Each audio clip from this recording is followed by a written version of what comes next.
Hi everyone, thanks for joining us tonight. We're really excited to have you for our panel where we'll be talking a little bit about the art community in Austin, featuring 5 panelists who come from a lot of different art backgrounds and representation across Austin. I'm particularly excited about this panel because, as you may have noticed, it is animated, and we thought it would be a nice step away from the traditional Zoom gallery view, and it presented a fun opportunity to design characters together and bring them to life.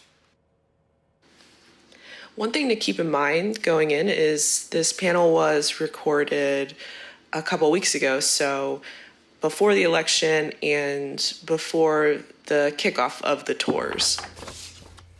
Given that, we're going to dive into a great set of questions that actually were inspired from a recent survey conducted across a bunch of artists in Austin, asking them how they'd like to see the art community improve. And our plan for this panel is to continue the dialogue with everybody watching tonight. We ask that you write comments as we go along, and we plan to take all of the conversation that comes from this after the panel concludes and use it to help inform some of our initiatives coming up for the art community. Tonight's event is hosted at Fake Venue Austin. If you're interested in booking future events here, please let me know. We've got our lovely bats that are helping with stage assistance and props. And my name is Kayla Lewis. I'll be the moderator tonight, and I am the animator of the panel itself. I'm an artist and researcher here in Austin, and I'm really interested in learning more about the art community and helping Big Medium and other initiatives figure out ways that we can continue to support and grow in the community. Hence the panel tonight. Okay, now let's move on to panelist introductions.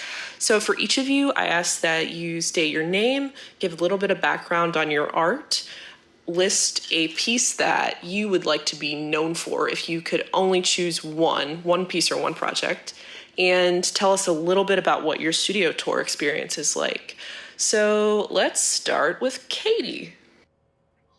Okay. Hi everyone. My name is Katie Lewis. I kind of do a lot of things. I don't know. I just started doing art like last year, like as a business and everything. So yeah, mostly last year was doing a bunch of different like art markets with like selling prints and like learning to screen print and make products. And this year I've kind of transitioned to becoming more of like a muralist and like a oil painter and stuff. So I'm doing a lot of things, but I think if I was known for one thing as of right now, I think it would be like the one-line drawings that I make digitally.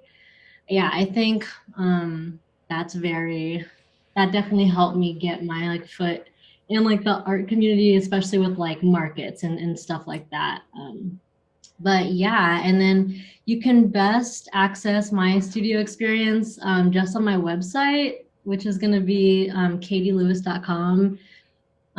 Yeah, I think I'm going to try doing like a virtual gallery situation. I still have to figure it out. But yeah, it's kind of like how like apartment tour, like 3D videos have been, like where you can walk in the room virtually or whatever and kind of maneuver your way with your mouse and pretend like you're in a real apartment or like art gallery, let's say. And yeah, so that's my plan as of right now, but I don't really know. I'm winging a lot of this year. So yeah, we'll see. I'll update you guys. Okay, awesome. Yeah, Katie, part of what struck me when I was looking through different artists' work was how you were like, I decided in the last year to become an artist. So I was like, all right, we're gonna use Katie for our panel. It seems like it's been working out for you pretty well. Oh yes, we're going. We're figuring it out through this year, but yeah. Okay, let's do Raul next. Hi everyone. My name is Raul Delaura. and I'm a sculptor. I moved to Austin in 2004 from Mexico, and I went to the University of Texas at Austin for my undergrad, and then right after that moved away for like 5 years. I was in Chicago, Richmond, Provincetown, Michigan for a little bit, and now I'm back here. I've been here since June, and I primarily work with wood as my medium. I've been doing this since I was a little kid, and if there's one project or sculpture or that I would be known for, I think I would like it to be my storytelling qualities.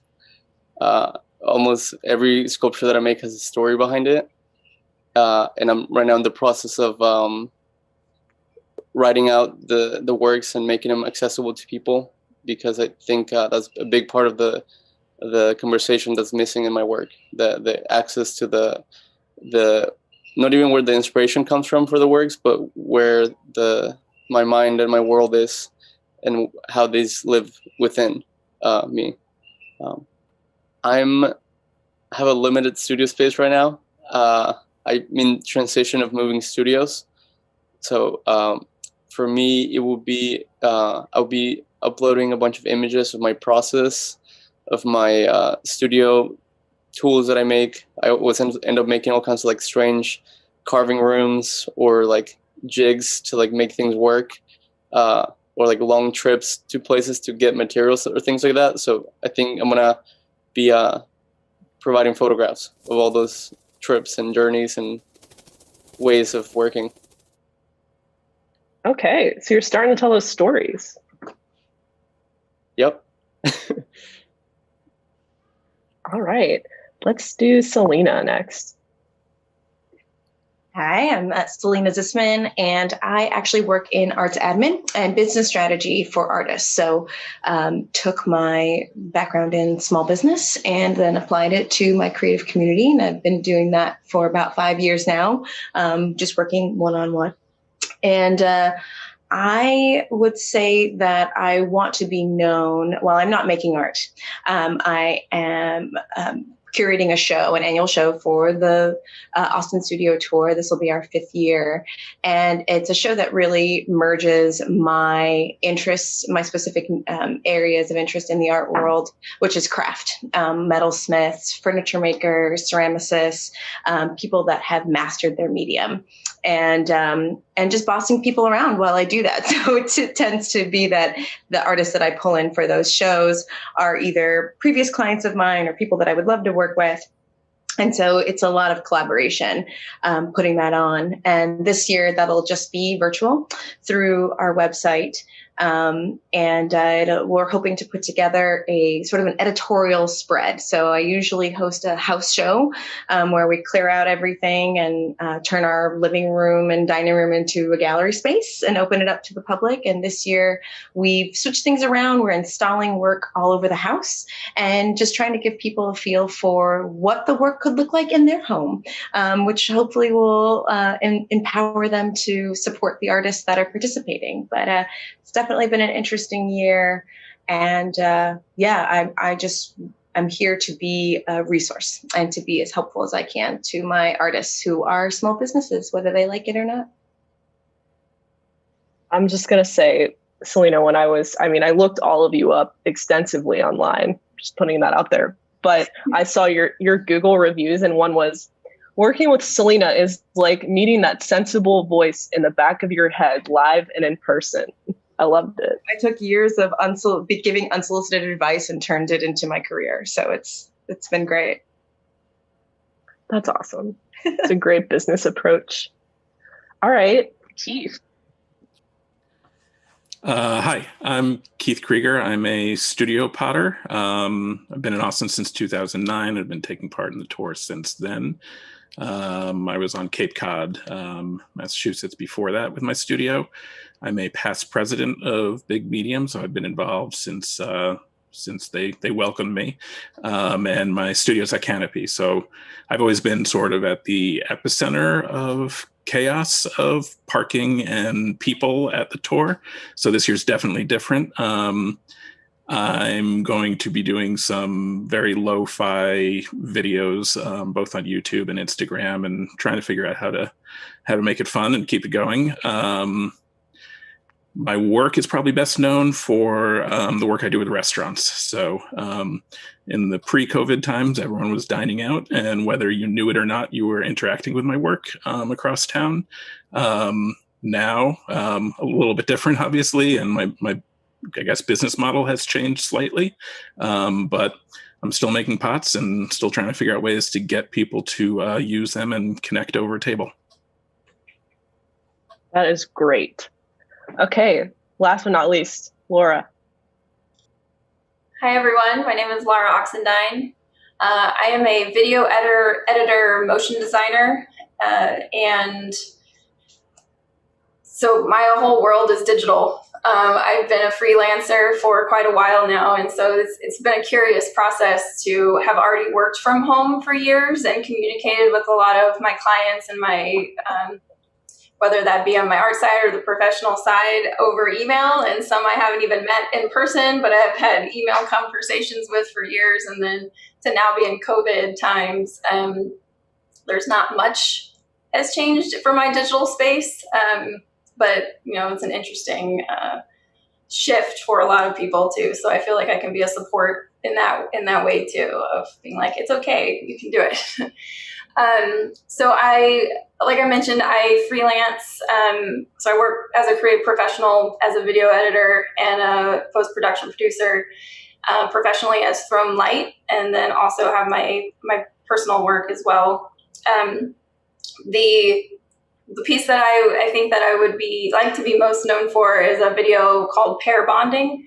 So this is a purely abstract piece, but what I like so much about it and why I think I would like to be known for it is it's using abstraction, which has been a through line on all of my work, but then using abstraction plus movement and shape to just have these little hints of organic movement. So it's like purely digital tools, but also trying to hint at something that may exist in some other world somewhere. So this piece reminds me of a little creature like floating in space.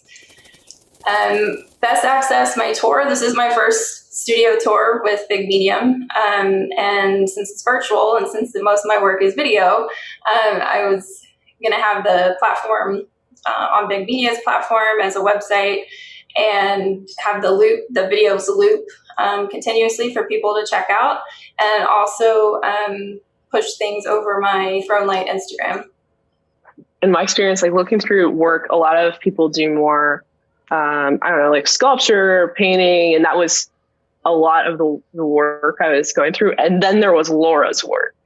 So very more like, I would say, like new media, which is something in my experience, there's not a ton of in Austin, but we'll probably touch on that in the questions to come. But thank you for your intros. Those were amazing. It's so cool to hear about your work and what you'd like to be known for.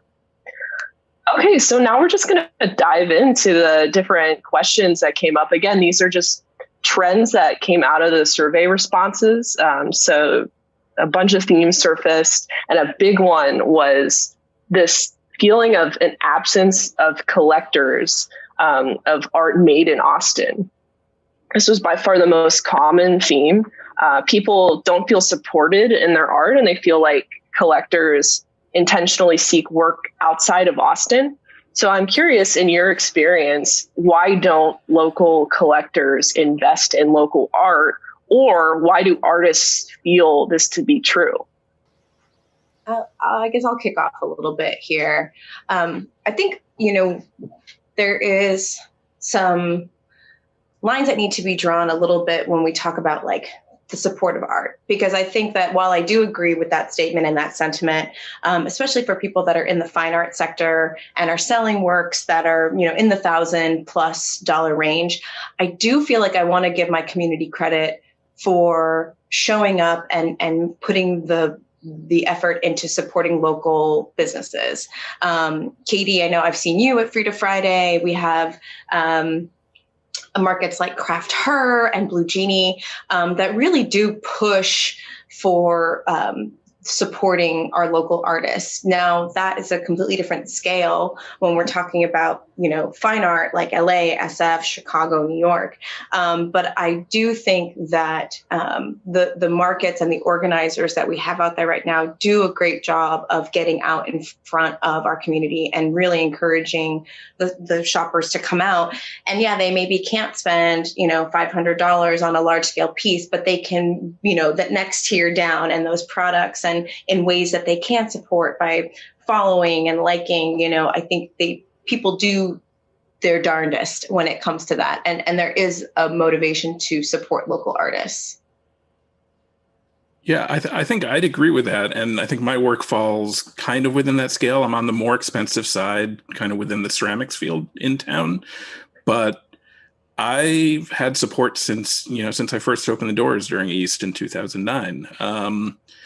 And I think for me, the thing about East is you never know who's walking through the door. The way it is, it's on a Sunday. It could be a group of people in their sweatpants, and you have no clue whether they're art collectors or not. And you have no clue what homes they live in. You have no clue anything on all sides of the demographic scale. And I think that's what makes it special. And that's what makes Austin special, is that you are able to interact and connect and sell to people across the spectrum.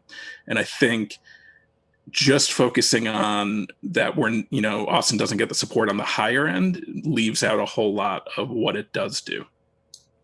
That's a curious point too, because I feel like often seeds that I'll plant today won't grow until like 3 years from now. Absolutely. And so the support that I see, and for me personally, I straddle fine art and commercialism like quite directly. So I'm constantly and personally trying to bring those worlds together. And it's really curious to have a commercial client be interested in working with me on a professional level. And then just through the working process and working through what they need, we start having just human conversations about our lives. And then, I am also, personal. This is the personal work I do too. And then there's a crossover. So it's just communication. Any ways to foster communication, I think, is a really positive outlook on that question. Yeah, I'll jump back in and just say communication and relationships. I think that long-term idea is key. I think maybe 2012, I did a pop-up at By George on North Lamar, so super high-end clothing. My work felt like, I'll take the socks with this, with this $5,000 dress. But the people coming through there were multiple people who were like, oh, I've been to your studio during East. And again, it just goes to that point of you have to put yourself in all these different places, because the place that might be the traditional way of selling work is not there anymore, or has changed and evolved and grown. So there are all sorts of ways to connect with collectors and art lovers here in Austin. And it's not necessarily what we're told is the right way to do it. So maybe part of the issue is just a lack of awareness amongst some artists of how to get themselves out there and where these opportunities lie within Austin. So another thing that came up was this idea of brokerage. So they bring up Big Medium's artist registry, for example, and ways that we could expand on that or a similar concept to help make these connections and generate more awareness. So in your experience, what are more ways that we could do that, or what are more ideas around how we can build these kinds of brokerages? We've got a lot of these giants, industry giants coming in. We've got Facebook downtown, we've got Google, we've got Visa, we've got Apple, Oracle, and it feels like more and more every day. And I think that some of these businesses that, are seeing the value of being in our town, seeing the creative communities thrive and our musicians and being weird, they have, we have a draw. And I think Facebook's doing a great job. They have that artist in residency program. They're really making an effort to bring in local artists to do installations and sort of take over walkways and walls.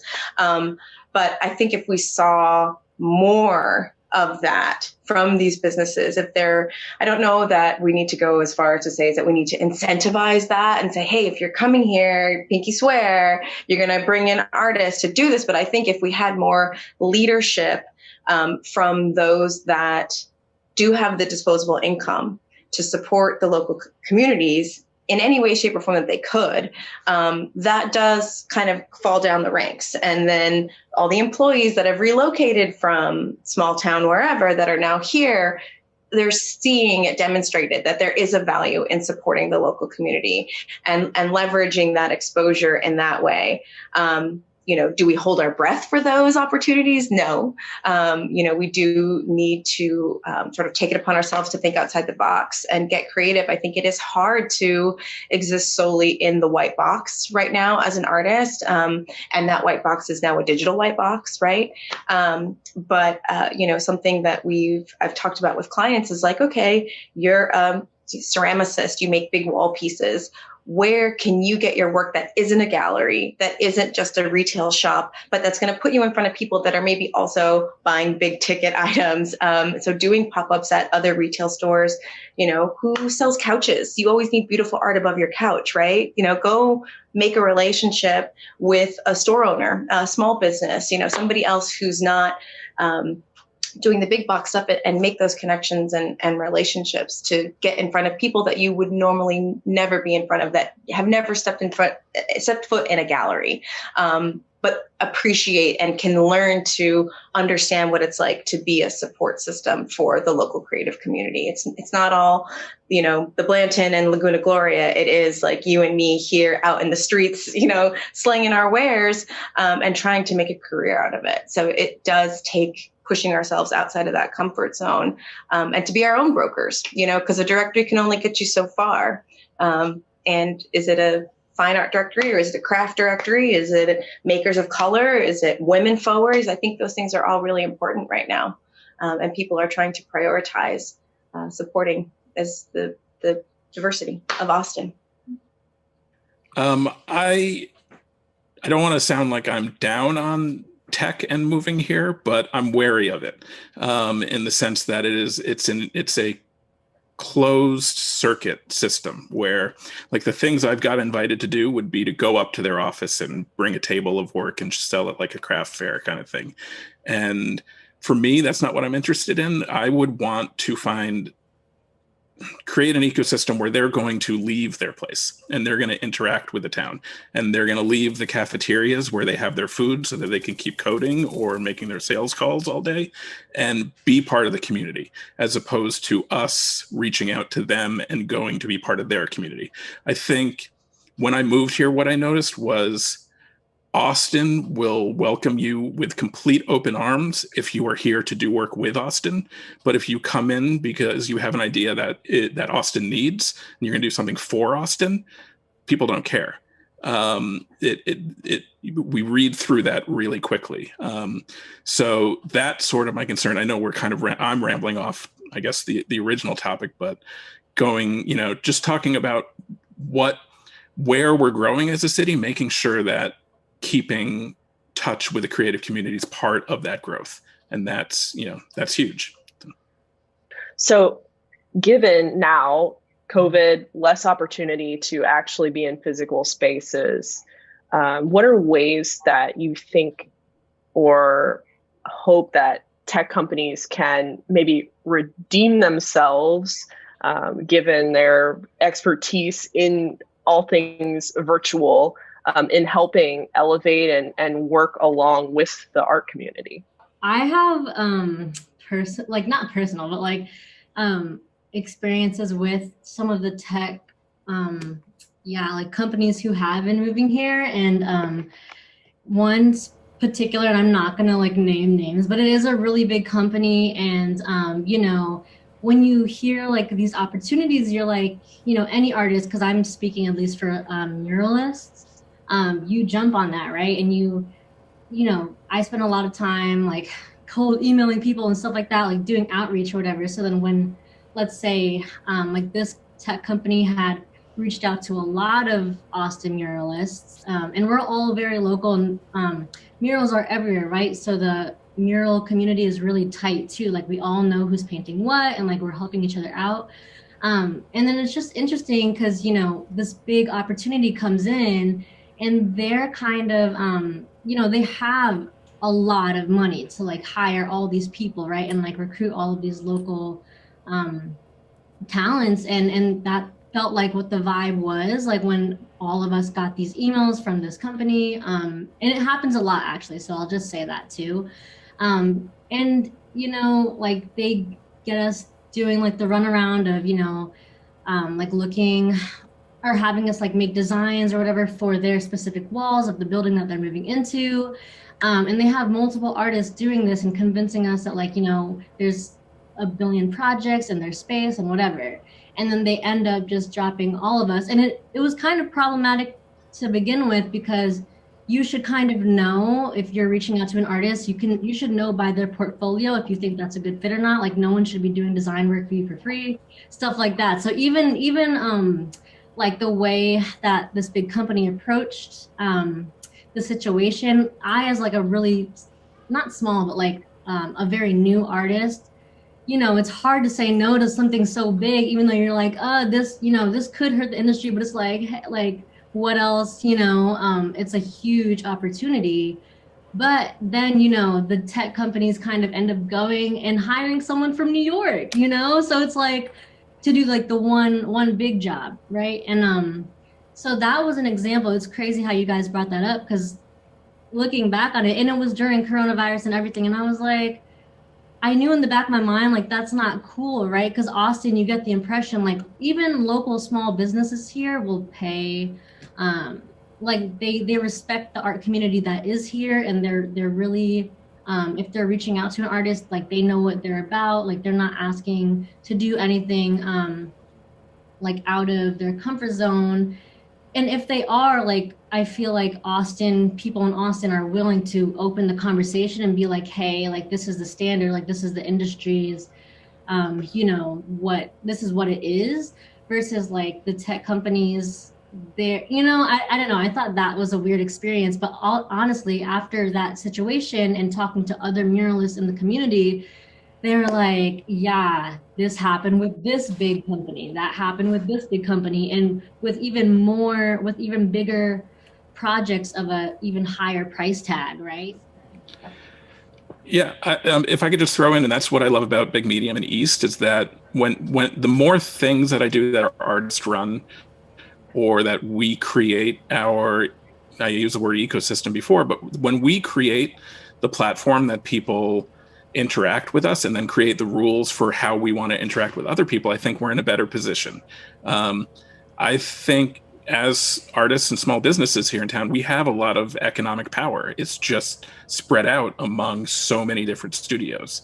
And demanding that we get the respect of what we are is important. And that is a long-term play, and it is a long-term emotional roller coaster ride to put yourself on. But it always pays off, or it has always paid off for me when I don't rush through wanting to do something. For me, in COVID times, I don't have a crew in the studio right now, and I did have 4 people helping me before. So it's resetting the rules. It's here's what I can make. This is how many pieces I can make. This is what I am willing to work on. And if you're willing to play those rules and you really want my work, let's do that. But if you're going to show me work from other people, or you want something that's just not realistic in this time frame or this time period, it's thanks, but no thanks. And it's saying no is super hard. At whatever point of the career you're at, your career that you're at, but it opens up so much more. So saying no opens up the ability to do what you want to do and grow that channel or that process or whatever. Raul, I was going to ask you. I mean, you have experience in different cities, and how have you felt, or where have you felt the most supported in Austin, and how would you compare that to support you felt in other places that you've lived? Yeah, so to start, I primarily show in galleries, so that's been like kind of like more like the realm I've been taking, and I've had the chance and opportunity to be able to show in Austin quite a bit.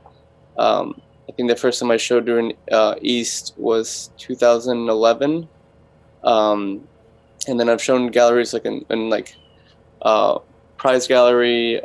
My buddy had a gallery on 2nd Street for a few years, and I was there. It was the time that I was at UT Austin, and right after.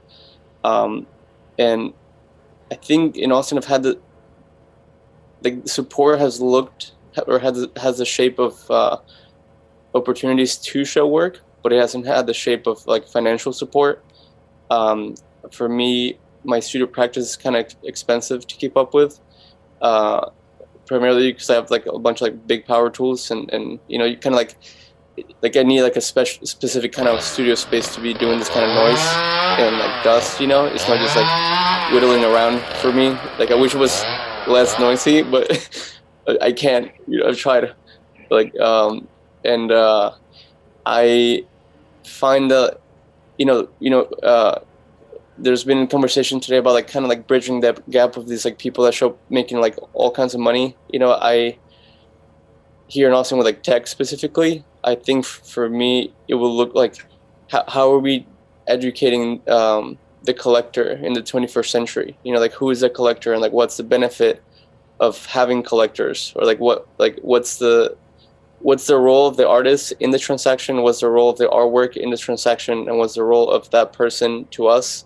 Right? Because like sometimes they're like great people and they want to get to know you and they want to introduce you to their friends, and they're like circles and show the work or like hear the story.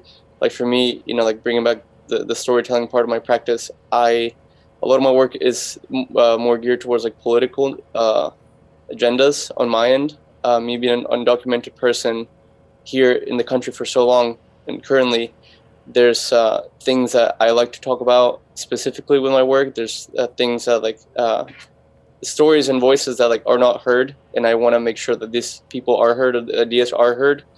So for me, it's been difficult to find the right kind of collector that cares about that. A lot of them kind of just want to have a cool conversation over dinner about like this cool person they met, you know, this cool piece, but like it kind of has nothing to do with like the artist himself or, you know, themselves. So for me, I have found in other places, and it's not even about like city based, you know, it's like even like shown in cities like New York, there's like people that are just like ridiculous, that like don't really care about the person, they just care about the thing itself. So for me, being here in Austin is special because I have been around these people for a while. I have been around artists that I've seen grow for a while here, and to have a human connection with the person interested in your practice is as I grow older and like deeper into this practice, it means so much more than just like making the money, right? I think being able to kind of like I don't know, I think it was Selena that said it, but being able to sort of like pinpoint like the line of like what kind of art practice you want to have and how do you want to approach that, and how are these investors, if you will, helping you sort of like shape that vision. Because for me, like my art practice is not about like the number in my bank account at all, you know, but it definitely gives me access to like a place where I can use a chainsaw for, you know, 10 hours a day without getting like evicted, you know? So it's like just kind of like balancing those things out. I think I like went into a weird place, but yeah, that's kind of like my position. There's been support here for me. It's just been more difficult to access people that, like for me, like one great aspect of the support here in Austin that I've had has been the one-on-one connection that I find like during the tours. Like obviously right now it's COVID, that's a whole different story, but people are willing and open to like hear you and, you know, experience your work and your story.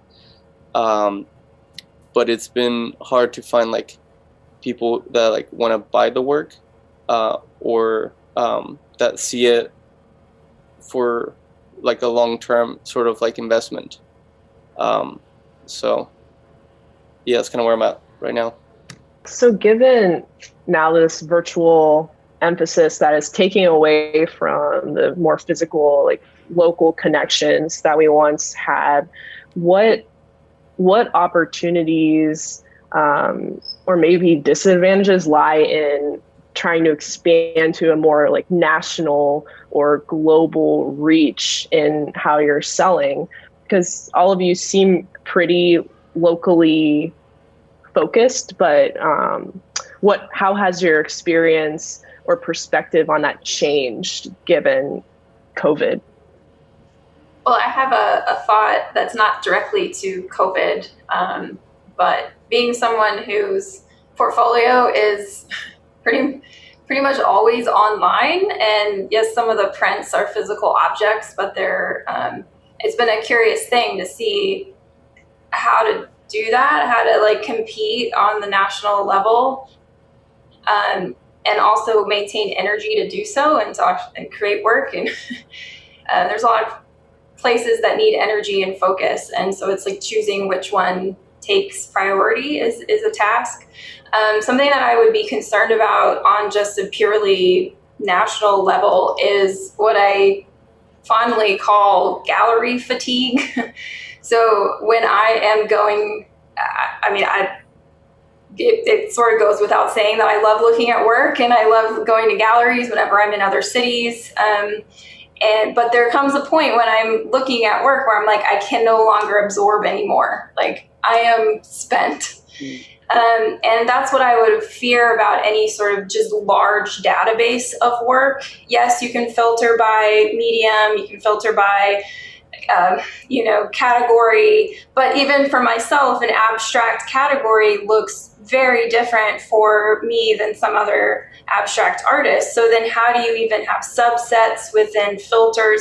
And then the whole thing gets just completely overwhelming as a viewer staring at a screen. And so I don't think that that's a direct, let's just put every artist, and then we end up competing against each other. And that doesn't really foster the type of collaboration that really is that support system that we all want and need.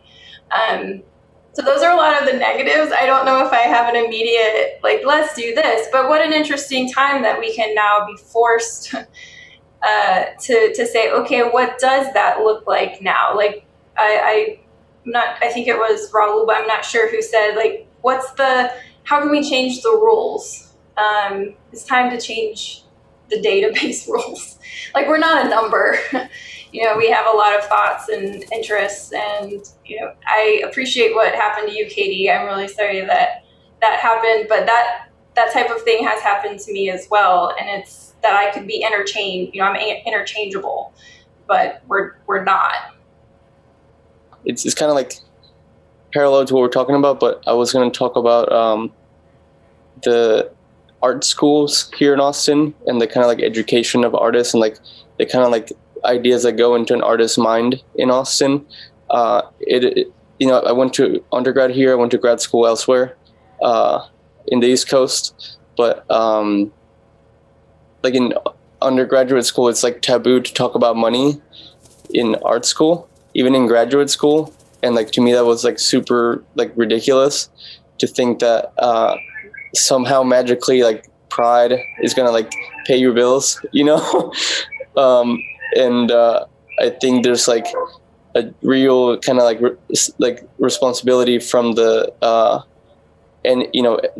universities, different sort of like groups that connect artists or like provide artists as like commodities or like products to people, to sort of like educate the kind of like people that we are and the kind of like connections that, or the effects of their actions, right? The effects of like being able to support somebody and what that looks like, rather than just like, thinking about it as like a money, here's the thing, here's, another thing. But yeah, it's not so much like the digital, but it's like, in a way, now that, because when I read the question in the document you sent us, I was really thinking, I was like, well, almost everything I've been awarded or like applied to has been like someone seeing a digital image of my work, grants, college, applying for like do something at a business, like, painting a mural, like all these things have even pre-COVID been through a screen. So just thinking, it would be overwhelming to have one database, but something kind of strange that I wrote here about like how can software people like come in and help us out since they're like have so much power, right? It's a strange thought, just kind of bear with me. But I was thinking about like the kind of like mechanism, like the mechanics of like dating apps, and the kind of like the optics of it, and then the kind of description side of things, and the kind of like what the person doing it wants versus what the person on the other side wants, and like the short-term effects of dating, long-terms, things like that. Or like, and then I started thinking, I was like, what if there was an app for people that are just visual and they just want to find like swipe through whatever, and just find like that cool blue thing they're looking for their kitchen. And then how about there's another app that has just texts for people who are interested in providing funds for like POC people, or like providing like support for like women exclusively, and they're and it's just an app that is just for text project based things.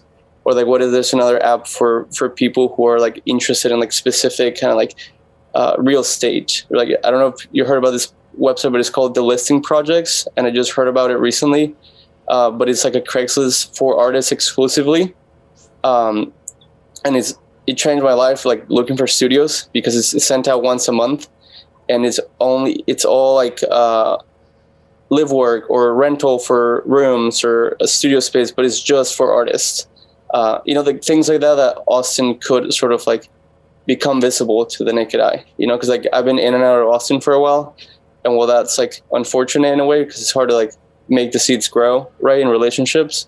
It's also been hard because then I'm like, I come back here and the people that made Austin to me are no longer here, or have moved into a different trajectory. And then I have this like big city that's apparently booming, but I can't see past its like smoke of just booming, right? So anyway, yeah.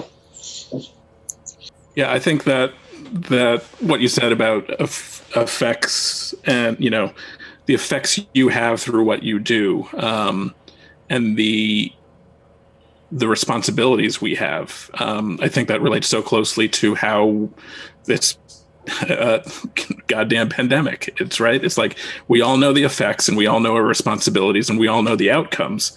But when you jump into the motive that's going to help you get ahead at this moment, within your career, within a project, long term, it's unhelpful. And it's unhelpful to not just yourself, but the greater creative community here.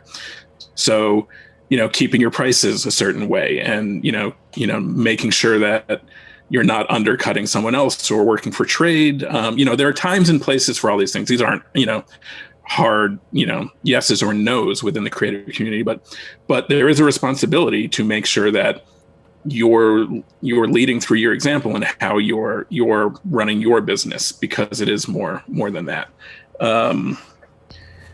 Sorry, I took some notes because there was a lot happened through that conversation there. I think the other thing we were talking, data and databases. Laura, I think you were talking about that. And I think for me, it's, again, whatever I can own myself, I want to do.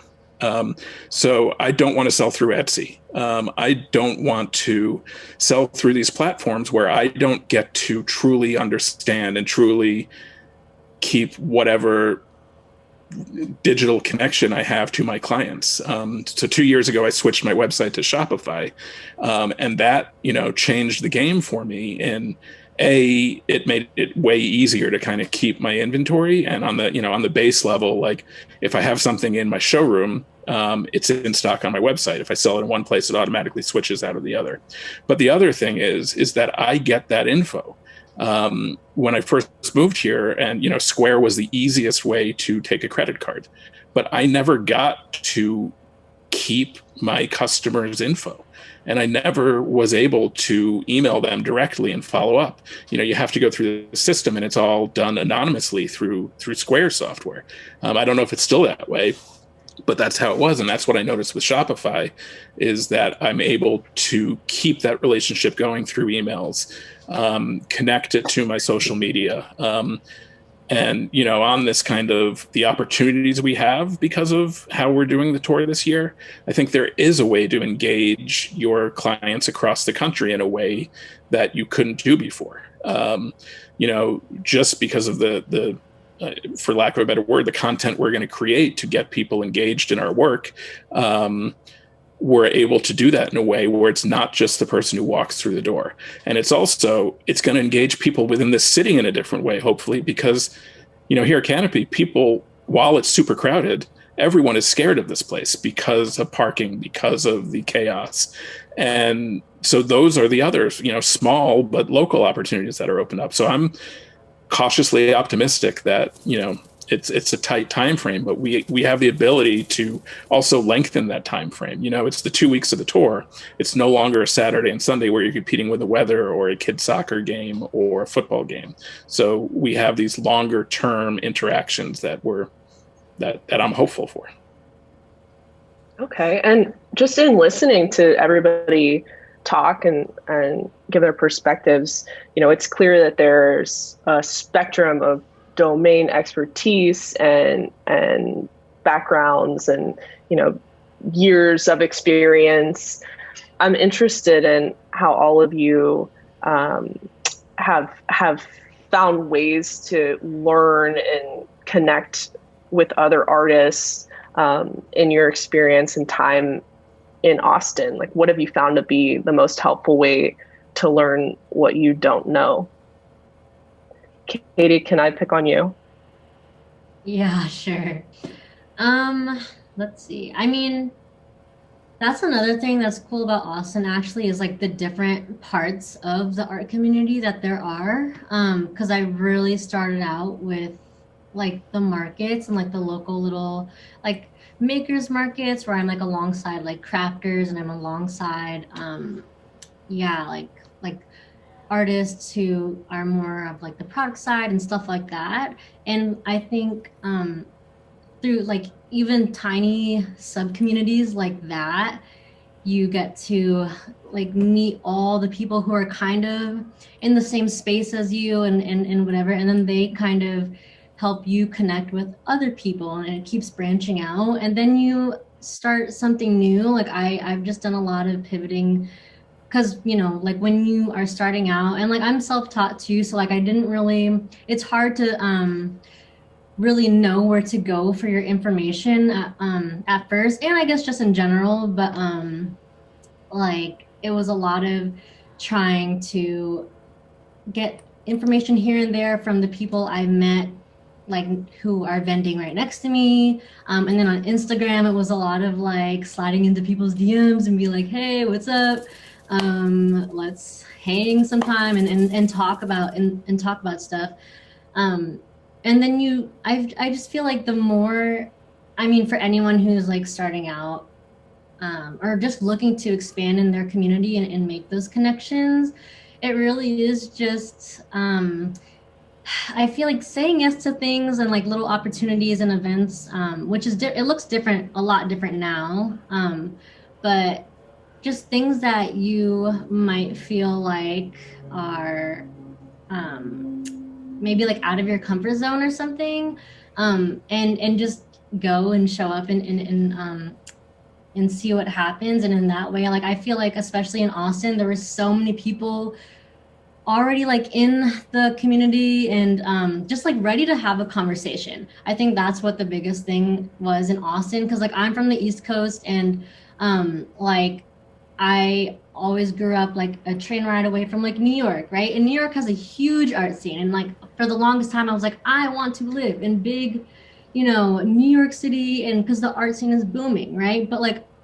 in Austin, there's so much, it's small enough, and I know depending on like what kind of artist you are, like there's pros and cons, but like people, when there's like an art talk, let's say, people come and they show up and they're like willing to listen, and they're not I think like someone had said earlier, like they're not just there, they don't really care about like the artist or whatever, they want to talk to you.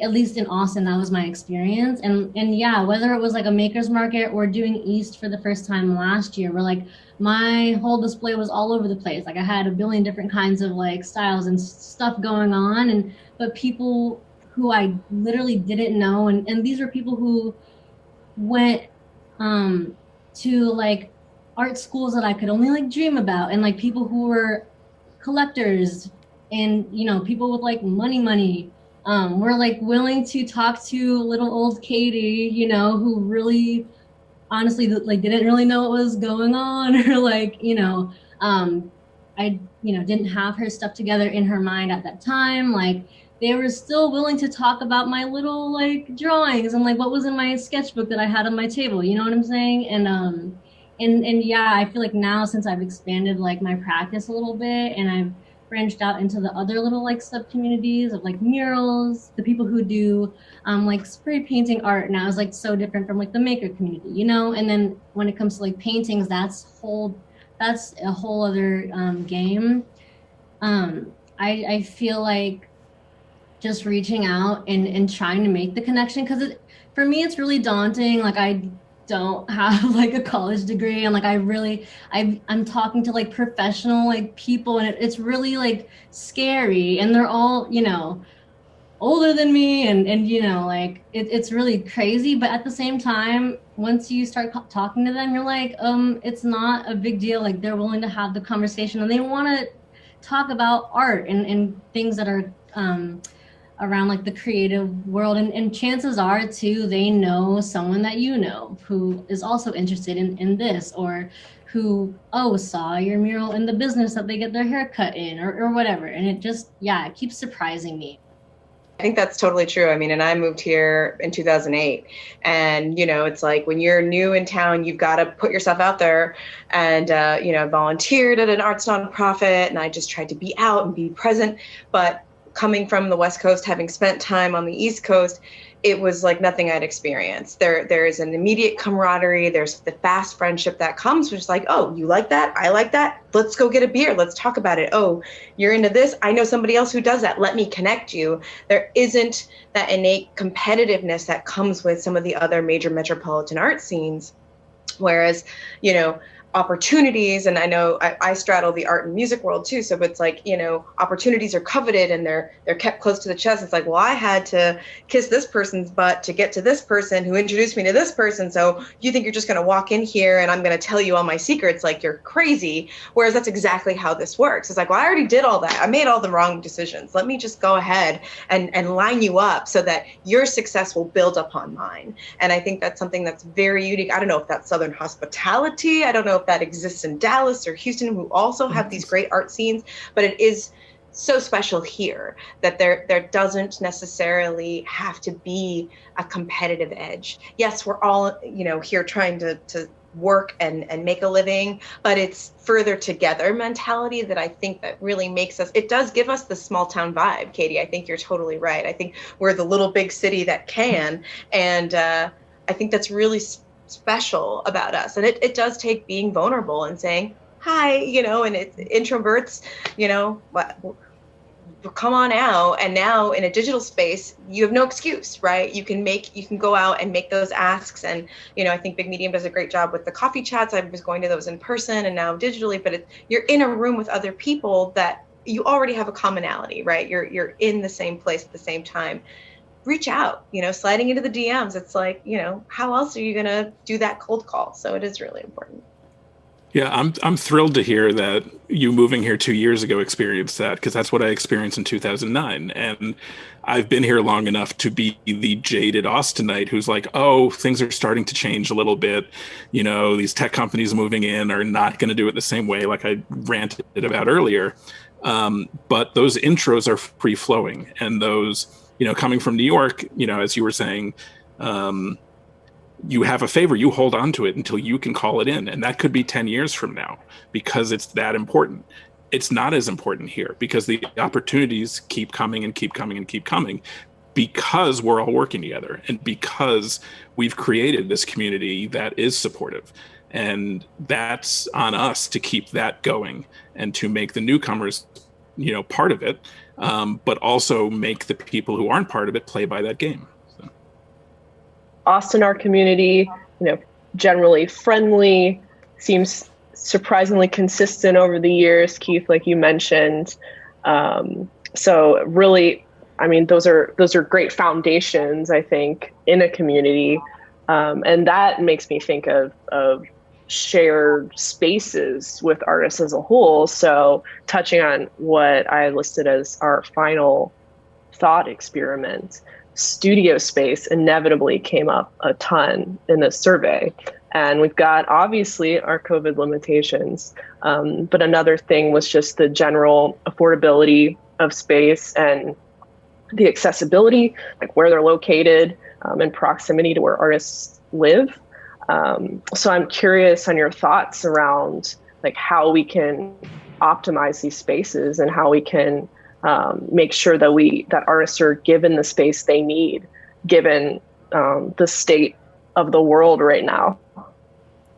Yeah, I mean, I think Shay, executive director of Big Medium, for years has been talking about the importance of affordability in studio space. And it's important to keep that affordable space central. It needs to be part of the core district of Austin. It can't just keep getting pushed out and pushed out and pushed out. I mean, so many people I know have moved out to Bastrop and Smithville and Lockhart and Elgin, and that's because of pricing. And I don't know the answer other than that I hope everyone voted however many days before this panel airs, because that's part of it. But it's holding our officials' feet to the fire. I mean, you know, I work with a lot of restaurants and they are, you know, obviously a lot of businesses are struggling, but any business that relies on people in a space is going to have the hardest time right now within the pandemic. And our city and our mayor, they're focused on developing the convention center. And while that's good long-term, there's money there right now that they've budgeted for the convention center that within these next 2 years could keep businesses here and could keep businesses alive. And those are the businesses that people want to come to Austin and have their conventions for. There'll be money down the road to finish that convention center. That, you know, there always will be for something that big. But if you aren't willing to prioritize the reasons why people come to the city to visit or to move to, it's going to be gone. And, you know, we don't need conventioneers coming here and going to Applebee's. We need them going to every individual creative restaurant that opens. We need them going to the local mom and pop stores. And that's where, you know, we need to demand that money gets used for. You know, we're still struggling to save Red River in the, you know, the music district right now. I mean, those clubs have not been able to operate and won't be for a while. So it's multifaceted. It's obviously huge. And I think, you know, this pandemic and the response to it is going to show our priorities short-term and long-term. And it's also having the memory for who did what during that time. I mean, at the end of all of this, it's, did you help people and were you a good person? And that's all I care about. So, you know, one of the first things I did when this hit early on was cancel a couple invoices for some restaurant clients. It's like, I don't want them to worry about paying plates. You know, if they're open 10 years from now, we'll sort it out, or they'll open another place. No one is their business. So surviving as people is the most important part. You can always open another restaurant. You can always find another studio space. I know that's harder here and in this context where we're talking about affordability, but you know, it's the long term that matters. And that's what I think we've all kept coming back to. And I'll stop rambling because I know I've dominated too much of this. So sorry.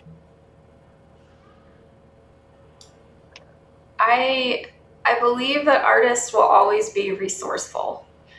We have a common tenacity to keep going, but I don't believe that, or I would hope that it's not our job to solve the problem of affordability, because we're gonna pivot no matter what. But you know, because I was trying to think of ideas like what could we do? And like, I don't need a traditional studio space, but I would be willing to help others or like contribute to a fund for others to have a studio space just to help support. But then I was like, wait a second, why do I have to put my funds and to help the community? I mean, it's a delicate thing. If there's some support from the city, and it's balanced, then sure, like I would love to help contribute to others having studio spaces, because eventually down the road maybe we can collaborate and do something together and I would benefit in some other way. But to Keith's point, it's about people, like people helping people, and where the greatest needs are, who needs what, and helping those that need the most so that we all benefit. It's a good segue. I just wanted to, I saw this question and kind of thought it was a good way to sort of remind people that there is this $12 million creative space bond out there. And while it is not a speedy process by any means, this is a proposal that has to go all the way up to our Attorney General. It is something that is still being, like, we're still surveying. I say we, I'm on the Arts Commission, so it's something that we're hearing about all the time. But we're talking, you brought up the city, Laura, and I think there is opportunity for civic engagement, and there is opportunity to be present at commission meetings, be it the Music Commission or the Arts Commission or the Downtown Commission, and to be heard by the people that are, trying to make the change, go up the ladder, up to through city council.